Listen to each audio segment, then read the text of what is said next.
Chúa sinh là ni nàng cái tô tu cần nu ô hi lệ Chúa nâng lòng na si sẽ rem nak Chúa na kal ta cái na cái chỗ đất liền lâu buồn cần nu na kinh ta ra doam tu na si sam con na si lâu kalum na cha na qua sik po kim na cha roll tam na tor cái sốt phát cha na atlumin on cho kholo mi se ajabi cái si na tu bang te ta cái lai kholo mình sẽ lo na cái liang ngan zia kana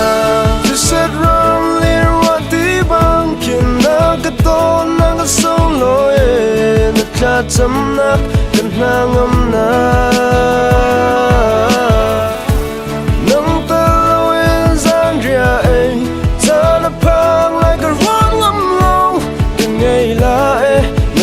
lại ni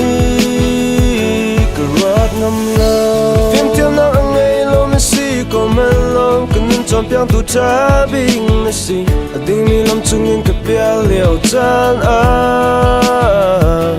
đất chăm bao na cả nè lung sao nè nun cha nè tôi mi chung rong nè lung sao phiền đình đi funny at linh lâu lấy na beg mi dona ngày thiên mong tao lo mi cái gì dùng ra lên cho lòng câu tu tu si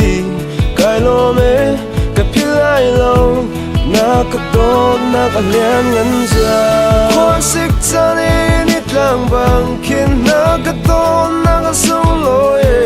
na cha chấm na cần na ngâm na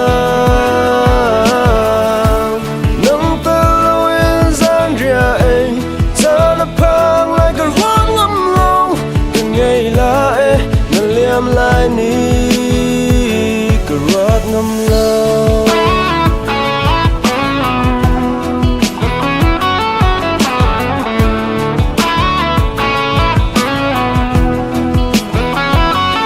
cơ hội chán si